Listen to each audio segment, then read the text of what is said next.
जेब्ला एनडिपिआ मैखोम मोनसे गिदिर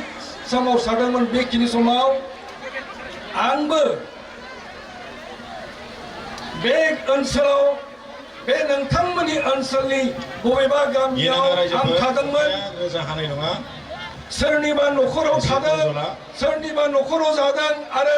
बे ओनसोलनि राजा लामा सामाजों आं बेरायनो मोननाय बे ओनसोला आंनि थाखाय गोदान नङा दा बाथ्राया जाबाय मा जोंनि सिगाङाव इलेक्शना जोबोद खाथियाव सफैदों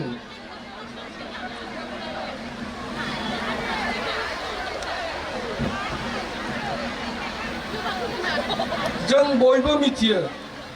बे इलेक्शना बेसेबां गोनांथि दङ नंगौना नङा रायजोफोर बे इलेक्शननि गेजेरजों भारतनि गणतन्त्रनि सिङाव गासैबो नोगोरारि मानसिफोरनो मोनसे जोंनो गोहो होदों भारतनि संबिधान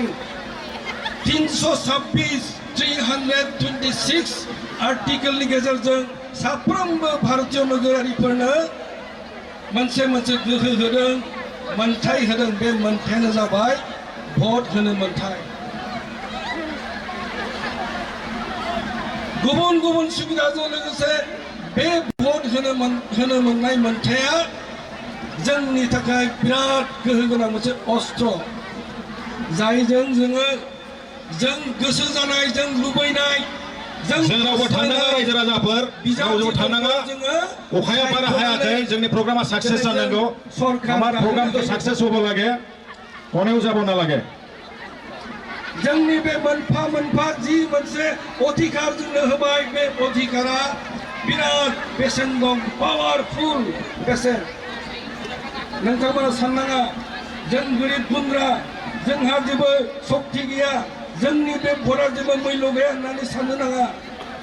भारतनि गिदिर उद्योगपति जेरै आदानिनि जिथुनाखि भटनि अधिकार आम्बानीनि भटनि अधिकार बिथांमोननि भटआ जेरैबायदि पावारफुल जोंनि साफ्रोमनिबो भटआ दिनै पावारफुल जानानै दङ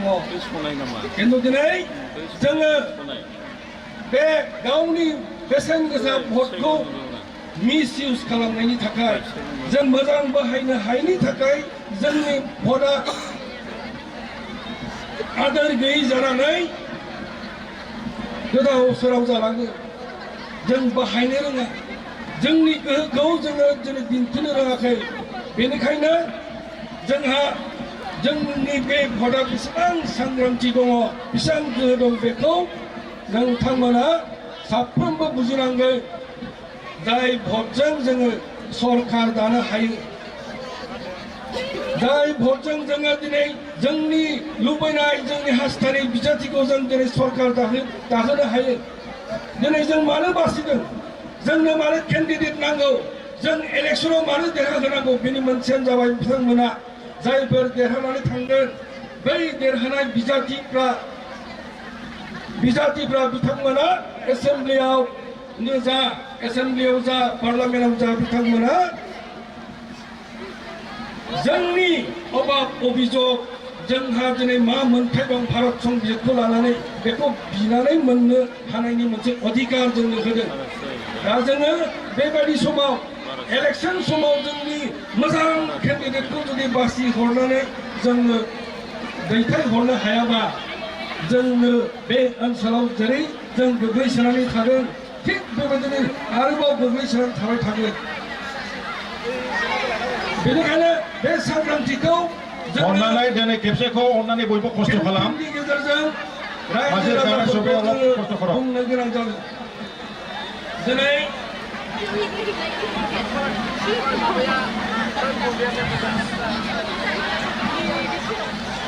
जोङो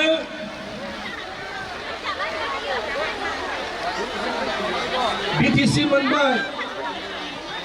बिटिआर मोनबाय जों बेखौ जों मोननो हादों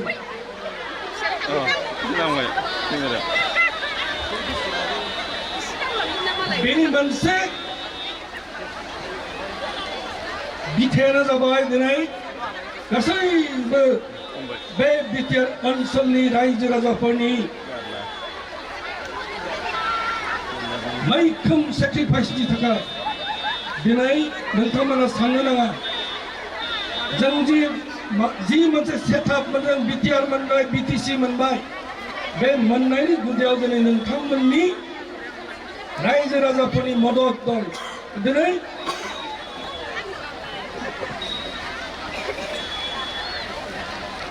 बेनिखायनो जोङो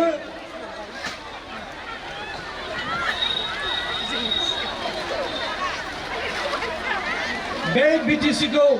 बे बिटिआरखौ बासायनानै लाखिनायनि खामानिया जोंनि आखायाव रायजो राजाफोरनि आखायाव दिनै जों नुदों जों बिटिआर इलेक्सना जासिगोन बेवहाय गोबां दिनै बिजाथि महरै गोबां पार्टिया दिनै होदों जों दिनै सांग्रां नङाब्ला सोरनिबा थुनलायनायाव सोरनिबा गोदै खोथायाव दिनै बिथांमोनजों जुदि गेलेमलाङोबा जोंहा खैफोद जानो हागौ दिनै बेवहाय नेशनेल पार्टि दंफैयो बिजेपि दंफैयो कंग्रेस दंफैयो दिनै जोङो साननांगोन नेशनेल पार्टियाव थानानै जों मा मावनो हायो जोंथ' नुबाय जोंनि बे ओनसोलनिफ्राय गोग्लैसोनाय बे आदिबासी ओनसोलनिफ्राय बिजेपियावनो थाया मानो कंग्रेसावनो थाया मानो बिथांमोना खुनु मोनसे आदर मोनाखै बेनिखायनो दिनै बिजेपियाव जइन जाहैदों कंग्रेसाव जइन जाहैदों बिथांमोना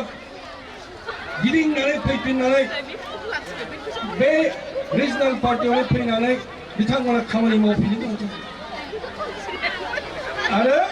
दिनै भारत बायदि मोनसे गिदिर देशाव जोंनि मोनथाय अधिकारखौ मोननो थाखायब्ला बेबायदि रिजनेल पार्टिखौ मदद खालामनानैसो जोंनि मोनथायफोरखौ मोनफुंनो हानायनि राहा लामा दङ जोङो गिदिर पार्टि होननानै कंग्रेस पार्टि दङ होननानै जुदि जों बिथांमोनखौ मदद खालामोबा बिथांमोननि दैदेनगिरिफोरखौ बिजाथिखौ दैथायहरोब्ला जोङो बेवहाय मोननांगौ अधिकारफोरखौ जों दिनै मोननाय नङा दिनै जोंनि थांखिया जानांगोन जोंहा दिनै जि मोनसे इलेक्सन जादों बे इलेक्सनाव देरहालांनायनिल' बाथ्रा गैया बे ओनसोलाव दिनै जोङो थागिबि हिसाबै जोङो ओरैबायदि गोग्लैसोदों जोंनि सामाजिक जोंनि रांखान्थि जोंनि धोरोम खान्थि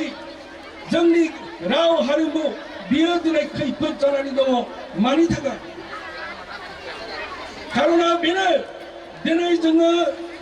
जोंनि मानसि होननानै जों फोथायनानै दिनै सोरबा दिनै बिजेपिखौ देरहाहरबाय कंग्रेसखौ देरहाहरबाय बा सोरखौबा देरहाहरबाय जोंनि जि समस्या बे समस्यानो दिनै थाबाय थादों एखे रोखोमै जादों आरो बेल' नङा दिनै बिजेपियानो जा कंग्रेसानो जा बिथांमोननि जिथुनाखि पलिसि स्ट्रेटेजिक पलिसि जोंहा गोहो गैयै बे जातिफोरनि जोंनि जि अधिकार जोंनि राव हारिमु जोंनि जि समाजखान्थि बेबस्था बेफोरखौ जों दिनै फारियै धंस खालामलांबाय थादों आरो स्पेसियेलि आथिखालाव जि सरकारा दिनै सेन्ट्रेलाव दङ आसाम गभर्नमेन्टआव दङ आसामनि बिजेपि सरकार दं बिथांमोना जोंबायदि बे बिटिआर ओनसोलाव थानाय जाति जनगोष्ठीफोरनि बिथांमोननि अधिकारनि सोमोन्दै जेब्लाबो खुनु रोखोम जिखुनु समावनो दिनै बिथांमोना साननो सम गैया आरो बिथांमोननि सिंनि जिथुनाखि एजेन्डा बे एजेन्डा जाबाय बेबादि माहारिखौ दिनै गादबनानै बेबादि फोजोबस्रांनायनिसो दिनै राहा लामा जों दिनै नुनो मोनदों दिनै बिजेपिफ्रा दिनै मा बुंदों मिथिबाय बे सिक्स सिडुलखौ सिफायनायनि मोनसे गिदिर थांखि षड़यन्त्र बिथांमोना गोसो सिङावथ' दङ बे गोसो सिंनि जिथुनाखि बाथ्रा दाखालि बावै दिलीप सयकिया बुंबाय जे बर'फोरनो नायनो थागिबि ट्राइबेलफोरनो मोननै बेबायदि गोहो होनो हाया सिक्स सिडुला थानो मोना बे रोखोमनि ट्राइबेल बेलेन्स ब्लकखौ दिनै बेबायदि थानो मोना होननानै बुंनाय बाथ्राफ्रा बेनो फोरमान खालामदों जे थागिबिफोरनि जिथु समस्या बिटिआर ओनसोलनि जाति जनगोष्ठीफोरनि जि समस्या बेखौ बिथांमोना एराया बेनिखायनो जों सांग्रां जानो सोलोंनांसिगौ जों सांग्रां जादों आरो बेनिफ्राय जों रैखाथि मोननोब्ला दिनै इउपिपिएल जि रिजनेल पार्टी बेखौनो मदद खालामनानै थांनाय 5 बोसोरखौथ' सालायखाबाय इउपिपिएलआ आरो बे सालायनायाव मोजां रोखोमै गासैबो रोखोमनि सिस्टेम मोनसे लानानै फैदों गासैबो जाति जनगोष्ठीफोरखौ गोजौआव लांनायनि मोनसे दिनै हाबाफारि मिशन भिजन लानानै फैदों जों मिथियो बे सा सानजा भारतआव आसामनि सिङाव ब्रह्मपुत्रनि सा बाहागोआव जि मोनसे ओनसोल गोग्लैसोनानै दङ बेनो जाबाय बिटिआर बे बिटिआराव थानाय जाति जनगोष्ठीफ्रा मोनफ्रोमाबो गावबा गावनि जातीय दिनै समस्या दङ आरो दिनै मानाव गेदेर प्रमोद बर'नि जिथुनिखि सरकार बे 4.5 बोसोर सरकाराव बेफोर अनुभूतिया दिनै फैदों बिथांनि गोसोआव बेनिखायनो बे ओनसोलनि थागिबि जाति जनगोष्ठीनि समस्याफोरखौ फोजोबनोब्ला मोनफ्रोमबो जाति जनगोष्ठीनि एजेन्डाफोरखौ लानानै फैनो हानांगोन बिथांनि दुखु सुखुखौ बुजिनो हानांगोन गाव गावनि राव हारिमु सामाजिक बेबस्था बेफोरखौ रैखाथि होनो हानांगोन होननानै जोंनि मानाव गेदेर प्रमोद बर' आथिखालनि चिफ बिथाङा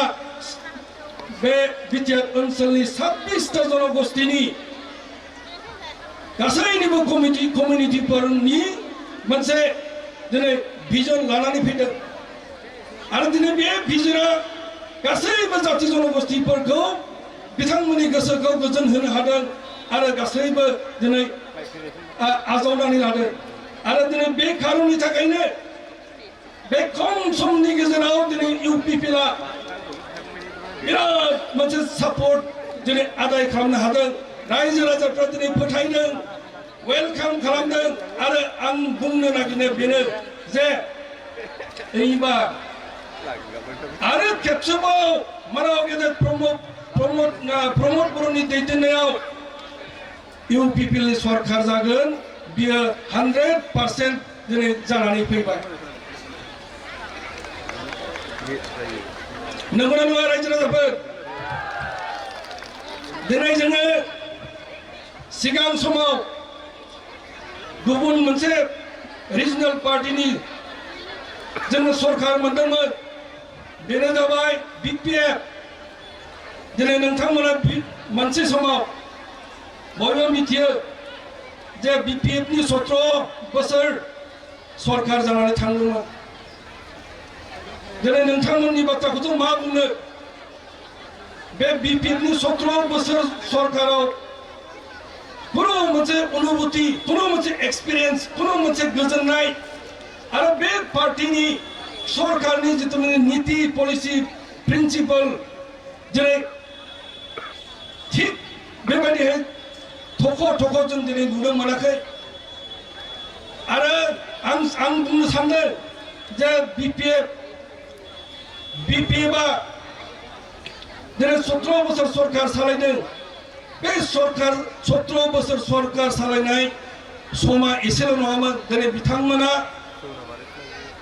बिथांमोना मोजां खामानि मावनायमोनब्ला गासैबो जाति जनगोष्ठीनि मोजांनि थाखाय जुदि बिथांमोना पलिसि भिजन बायदिसिना खालामनायमोनब्ला दिनै बिपिएफआनो सरकाराव थाबाय थानो हानायनि मोनसे बेबायदि खाबु दंमोन दिनै जों मिथिबाय रायजो राजाफ्राबो मिथिबाय जे बेवहाय थानानै बे सरकारखौ मदद खालामनानै सरकाराव थाबाय थायोब्ला जोंनि बिटिआर ओनसोलनि बिटिसि ओनसोलनि जाति जनगोष्ठीनि खुनु मोनसे मुलाम्फा जानाय नङा बेखौ दिनै बयबो फिल खालामनो हादों आरो जोंबो दिनै फिल खालामनो हादों गाज्रियानो जाथों मानो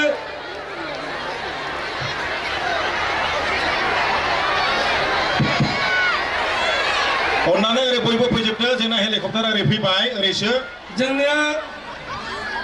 गाहाय आलासिया आरो आथिखालनि बिटिआर गभर्नमेन्टनि इउपिपिएल गभर्नमेन्टनि चिफ मानिजाथाव प्रमद बर'आ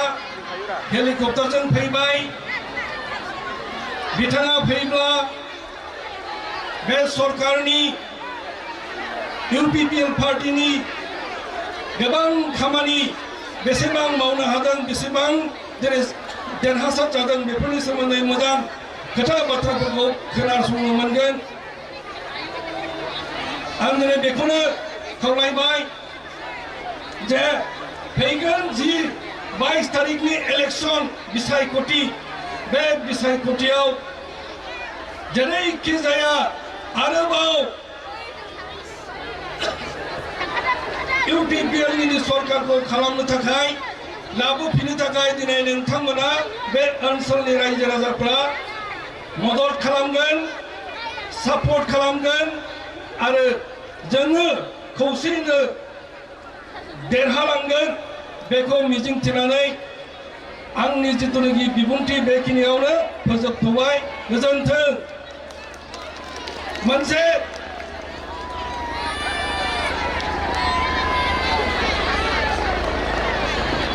स्ल'गान होनि रायजो राजाफोर बयबो सापर्ट खालाम